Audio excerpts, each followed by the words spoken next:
우리나라는 단임 민족으로는 전 세계적으로 그 역사가 굉장히 오래된 민족 가운데 하나입니다. 단군 신화부터 시작하면 그 역사가 4,000년이 넘는 역사를 가지고 있는 민족입니다. 이런 나라는 전 세계적으로도 찾아보기가 쉽지 않습니다. 뭐 이집트라든지 유명한 몇몇 나라를 제외하고는 한 민족의 나라가 4,000년 이상이 되는 나라가 생각보다 그렇게 많지 않습니다. 그래서인지 우리나라에는 수많은 문화재가 많이 있습니다.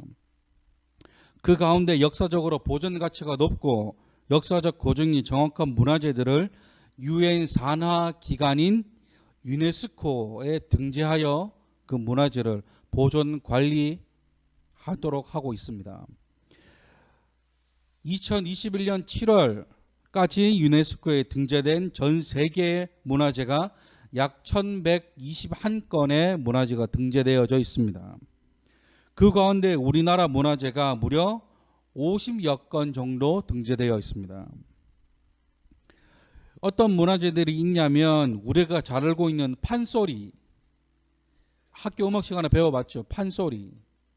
그리고 추석날 행해지는 강강술래, 그리고 해인사 팔만대장경, 그리고 에크의 택견, 그리고 백제 역사 유적지, 우리가 가봤던 공주 공산성이나 송산리 고분군이나 부여 사비성이 등재되어 있고, 또 다른 문화재로는 훈민정음, 그리고 이수신 장군의 일대기가 기록되어져 있는 난중일기, 하선이가 좋아하는 김치, 명절마다 열리는 씨름, 강화도 고인돌, 그리고 경주 불국사와 석굴암, 또 얼마 전에 가봤던 백제 문화단지의 대목장, 이게 목조 건축 기술입니다. 못을 사용하지 않고 옛날 방식 그대로 건물을 지어내는 거.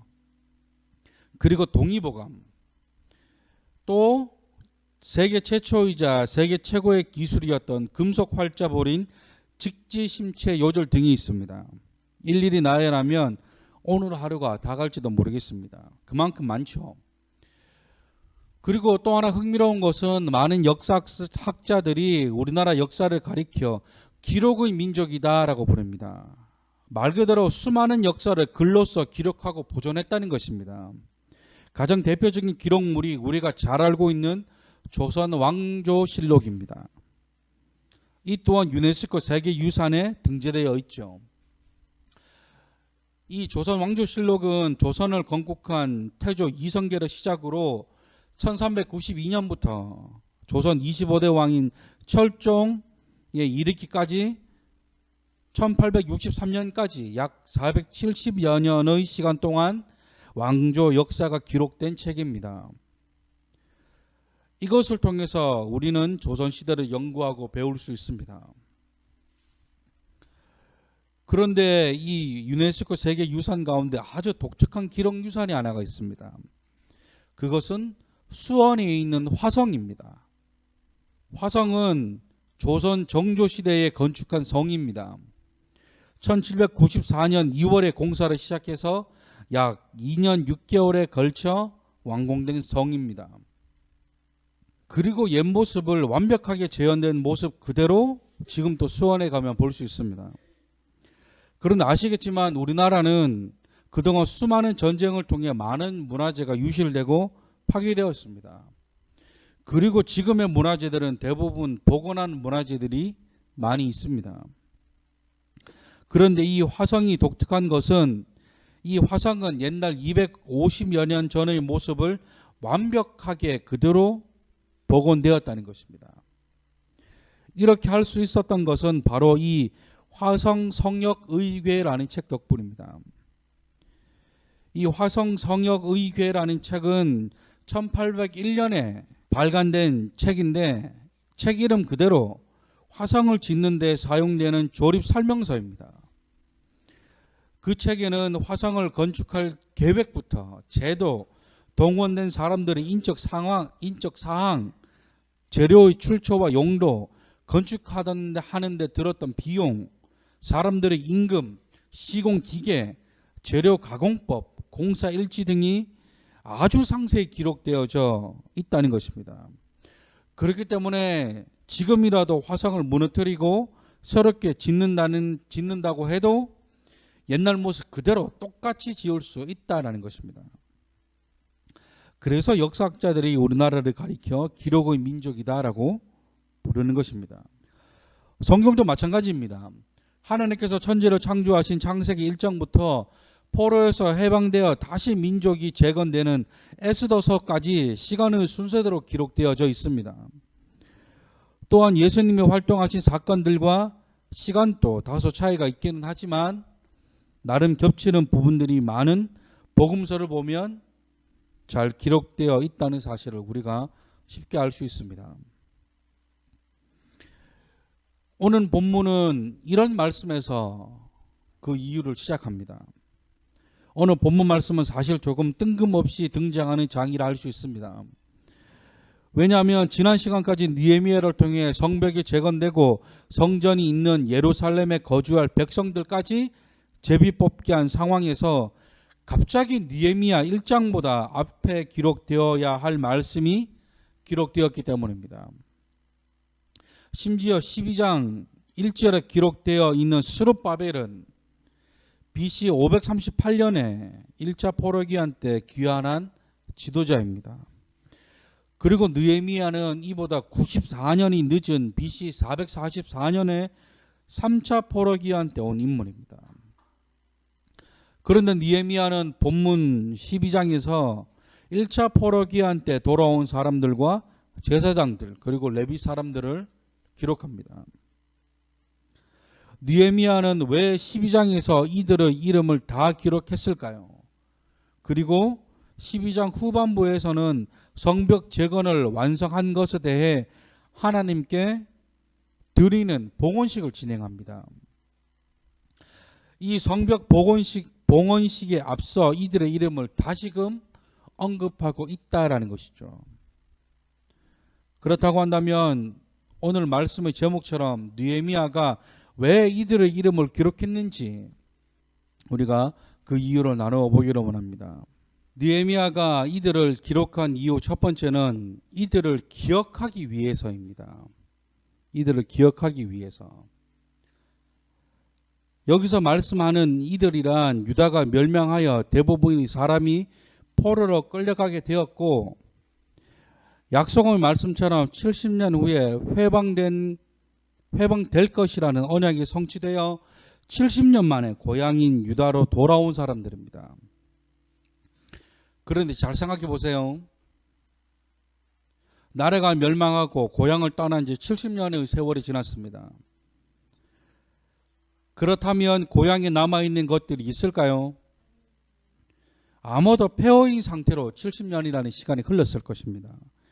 물론 남아있는 자들도 있기는 했지만 그 수가 많지 않아 재건하기에는 불가능했을 것입니다. 또한 이때를 틈타 다른 민족들과 소수민족의 약탈과 침입은 끊임없이 있었을 것입니다. 아주 황폐한 땅으로 돌아왔다는 것이죠. 처음부터 다시 시작해야만 했다라는 것입니다. 이런 믿음의 선조들의 희생을 생각하라는 것입니다. 누구나 처음 가는 길은 힘들고 외롭습니다. 처음 다니기 시작하는 유치원, 처음 등교한 학교, 처음 되어보는 엄마, 아빠, 처음 시작하는 사역, 처음 입사한 회사, 이뿐만 아니라 뭐든지 처음 시작하는 것은 어렵습니다. 1차 포로기한 때 돌아온 이스라엘 백성들도 동일했을 것입니다. 어디서부터 시작해야 할지, 어떻게 다시금 삶의 터전을 준비하고 무너졌던 성전을 재건하는 것도 뭘 먹고 살지 모든 것이 다 생소하고 힘들었을 것입니다. 그러나 이들은 하나님의 은혜와 역사로 다시금 정치적인 기반을 쌓았고 한 번의 실패는 있었지만 하나님의 은혜로 성전을 재건하는 일도 완성했었습니다. 누군가는 희생했고 누군가는 눈물로 기도했을 것입니다. 또 누군가는 좌절했을 것이고 또 어느 누군가는 돌아온 것을 후회하기도 했을 것입니다. 그러나 버티고 견디자 하나씩 이루어지기 시작했습니다. 성전도 재건되었고 성벽도 재건되었습니다. 느헤미야는 이들의 눈물을 기억하라는 것입니다. 이들의 고생과 이들의 희생을 기억하라는 것이죠. 그냥 이루어지는 것은 없습니다. 누군가의 희생이 있기에 우리도 지금 편안하게 신앙생활을 하고 있는 것입니다. 예전에 교회사 역사 공부를 할 때는 지루하다 생각했었습니다. 뭘 이렇게 지난 것을 다시 배워야 하는지 잘 이해하지 못했습니다. 그러나 시간이 지날수록 느끼는 것은 그 역사 가운데 등장하는 인물들이 없었다면 우리가 이렇게 예배 드릴 수 있을까? 그 어느 누구의 간섭을 받지 않고 마음껏 하나님을 찬양할 수 있을까라는 생각이 드는 겁니다. 아직도 전 세계적으로 기독교인들을 박해하는 나라들이 굉장히 많이 있습니다. 같이 모여 있는 것도 성경이라는 책이 눈에 보이는 것도 나라에서 사형을 시킬 만큼 굉장히 탄압하는 나라들이 아직도 많이 있습니다. 처음 1700년대 말에 기독교가 처음 우리나라 조선에 들어왔을 때는 정말 말도 안 되는 핍박과 고난을 받았습니다. 잘 나가던 정치인도 서양 미신에 빠졌다고 관직에서 물러나야 하는 것은 물론이고 천주쟁이다, 예수쟁이다 놀림받으며 마을에서도 온갖 천대를 다 받아야만 했었습니다. 만약에 이들이 그런 모진 고통과 희생을 감당하지 않으려고 했다면 우리 기독교는 얼마 가지 않아 사라졌을 것입니다. 누군가는 지키려고 노력했고 버티고 견뎠기에 우리가 하나님을 알고 예수님을 알게 된 것입니다. 느헤미야가 이들의 이름을 기록한 것처럼 우리의 이름도 이들 가운데 남아야 합니다. 집안에서 처음 신앙생활을 시작하시는 분들, 회사에서 주일에는 교회 가야 한다고 단호하게 선포하신 분들, 친구들 사이에서도 나는 예수 믿는 사람이라 담대하게 선포하는 사람들, 주님께서 그분들의 이름을 기억하실 것입니다. 어떤 경우에도 믿음을 잃지 않으시기를 주님의 이름으로 축원합니다. 그런가 하면 느헤미야가 이들의 이름을 기록한 이유 두 번째는 실패의 역사를 되풀이하지 말자는 것입니다. 실패의 역사를 되풀이하지 말자. 제가 예전에 어떤 믿지 않는 성도님을 만났는데 그 성도님이 항상 저를 보시면 하는 말씀이 왜 교회 다니는 사람들은 이스라엘 역사책을 그렇게 들고 다니냐라는 말씀을 하셨습니다. 그러니까 이 역사책이 성경을 의미하는 것입니다. 그래서 제가 그 성도님에게 왜 성경을 역사책이라 하십니까? 라고 물었더니 자신은 소설책이나 무협지를 좋아하신대요. 그런데 우연히 아내가 들고 다니는 성경을 읽어본 적이 있는데 다른 나라의 역사책 같다라는 생각이 드셨답니다.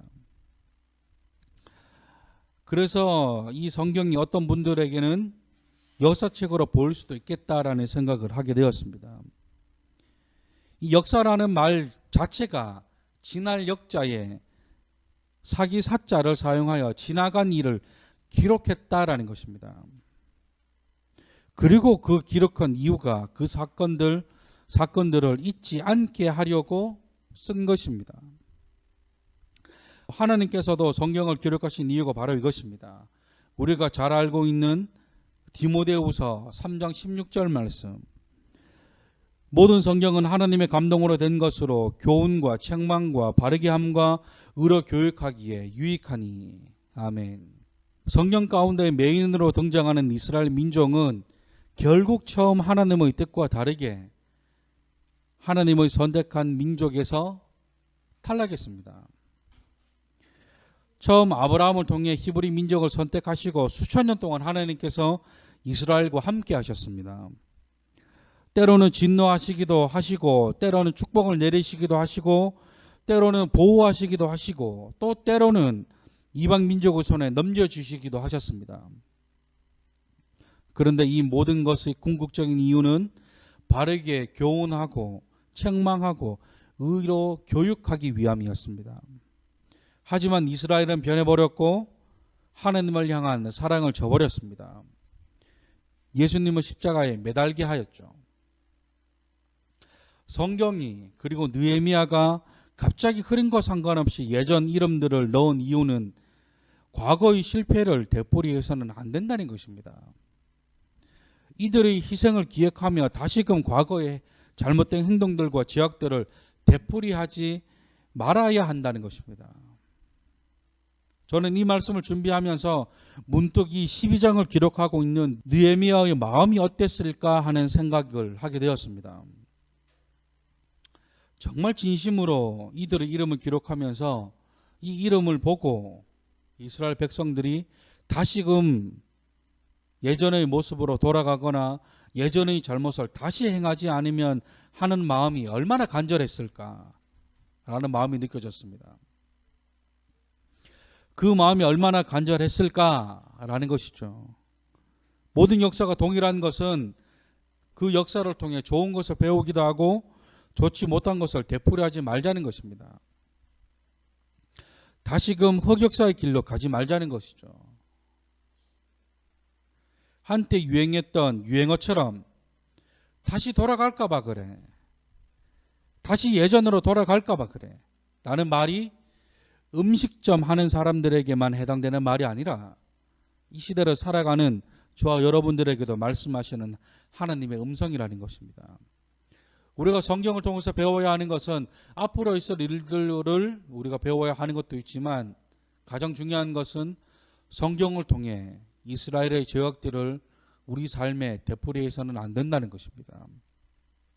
예수님을 믿지 않았던 예전의 모습으로 돌아가지 말아야 한다라는 것입니다. 궁극적으로 하나님께서 우리에게 성경을 주신 것은 하나님이 어떤 분인지, 예수님이 어떤 분인지, 성령님이 어떤 분인지를 알게 하기 위한 기록인 것도 있지만 또 다른 이유가 있다면 이스라엘의 역사를 통해 우리의 모습을 돌아보며 점검하면서 예전에 좋지 못한 모습으로 돌아가서는 안 된다고 말씀하시기 위해 성경을 기록한 것입니다. 사랑하는 성도 여러분, 실패의 역사를 되풀이하지 않으시기를 주님의 이름으로 축원합니다. 말씀을 정리합니다. 오늘은 느헤미야 12장을 통해 주시는 하나님의 교훈에 대해 배웠습니다. 느헤미야가 느헤미야 12장에서 성벽을 완공하는 것에 대한 하나님의 은혜와 하나님의 역사를 높이고 이 모든 것이 다 하나님이 하신 것이라 고백하기 위해 봉헌식을 앞두고 있는 이 상황에서 예전 1차 포로기한 때 돌아온 사람들의 명단을 기록했습니다. 그 이유는 황폐한 땅에 돌아와 수많은 희생과 고생을 한 이들을 기억하고 기념하기 위한 것과 이들의 이름을 통해 알게 되는 실패의 역사를 통해 그 역사를 되풀이하지 말아야 한다는 것을 우리에게 가르쳐 주고 있습니다. 그러나 좋지 못한 역사만 있는 것은 아닙니다. 좋은 역사고 반드시 기억해야만 하는 역사들도 많이 있습니다. 바라는 것은 우리의 이름들이 이 좋은 역사에 기록되어 지기를 주님의 이름으로 소망합니다. 그렇게 되기 위해 반드시 좋지 못한 예전의 모습으로 돌아가지 않으시는 저와 여러분들이 되시기를 주님의 이름으로 축원합니다. 우리 시간 이 찬양으로 하나님께 나아가셨으면 좋겠습니다. 주님 다시 오실 때까지라는 찬양입니다. 이 찬양의 고백처럼 이 황폐한 땅 한가운데서도 묵묵히 버티고 견디며 기다렸던 그들처럼 다시 예전으로 돌아가지 않기로 다짐했던 그들처럼 저와 여러분들도 주님이 이 땅 가운데 다시 오실 그날을 고대하며 그 길을 걸어가시는 우리가 되기를 소망하는 마음으로 우리 찬양 하나님 앞에 올려드리시겠습니다.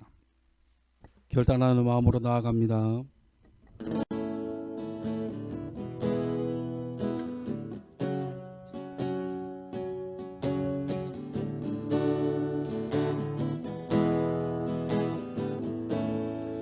주님 다시 오실 때까지, 주님 다시 오실 때까지 나는 이 길을 가리라.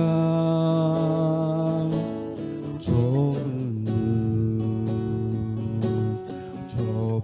길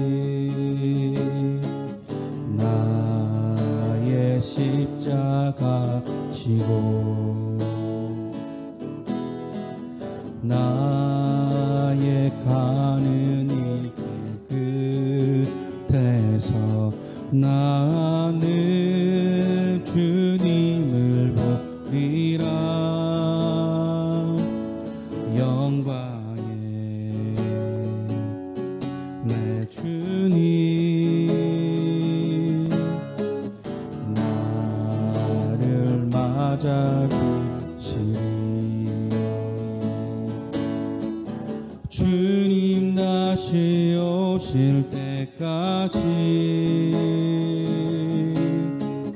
나는 일어나 달려가리라. 주의 영광 온 땅 덮을 때 나는 일어나 노래하리. 내 사모하는 주님 온 세상 구주시라. 내 사모하는 주님 영광의 왕이시라. 다시 고백합니다. 주님 다시 오실 때까지 나는 이 길을 가리라. 좁은 길 나의 십자가 지고 나의 가는 이 길 나의 가는 이 길 끝에서 나는 주님을 보리라. 영광의 내 주님 나를 맞아주시니 주님 다시 오실 때까지 주님 다시 오실 때까지 나는 일어나 달려가리라. 주의 영광 온 땅 덮을 때 나는 일어나 노래하리. 내 사모하는 주님 온 세상 구주시라. 내 사모하는 주님 영광의 왕이시라. 주님 다시 오실 때까지 나는 일어나 달려가리라. 주의 영광 온 땅 덮을 때 나는 일어나 노래하리. 내 사모하는 주님 온 세상 구주시라. 내 사모하는 주님 영광의 왕이시라.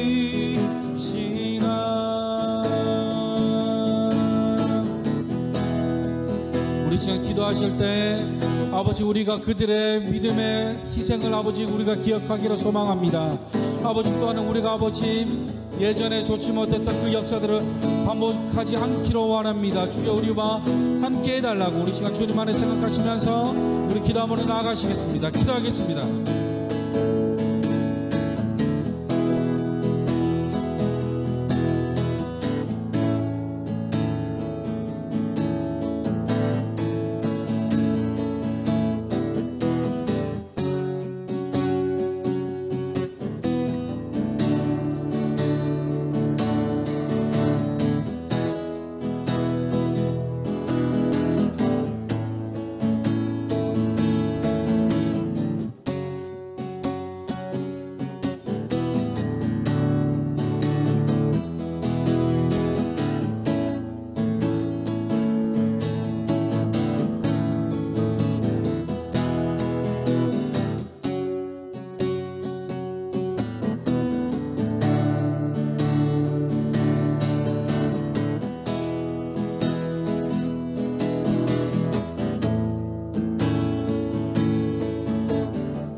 사랑 은혜가 풍성하신 하나님 감사합니다. 아버지, 우리가 이들의 이름을 보며 그들의 희생을 기억하기를 원합니다. 이 땅 가운데 오셔서 아버지 주님을 믿는다는 이유로 수많은 핍박과 고난 가운데 있었던 아버지, 우리가 그들을 기억하며 그들의 정신을 본받아 다시 예전의 그 실패의 역사를 되풀이하지 않기로 다짐합니다. 주여, 우리와 함께하여 주시옵소서. 예전의 모습으로 돌아가지 않기로 원합니다. 주여, 우리에게 은혜로 역사하여 주시옵소서. 이제는 우리 주 예수 그리스도의 무한하신 은혜와 하나님의 한량없는 사랑과 성령님의 감화 감동 내조 교통 역사 충만케 하시는 그 은혜가 그 믿음의 선조들의 희생과 그 순종을 기억하며 그들을 본받기로 다짐하는 모든 자들 머리 위에, 또한 역사를 통해 실패의 역사를 되풀이하지 않기로 다짐하는 모든 자들 머리 위에 이제로부터 영원토록 함께 하시기를 간절히 축원하옵나이다. 아멘.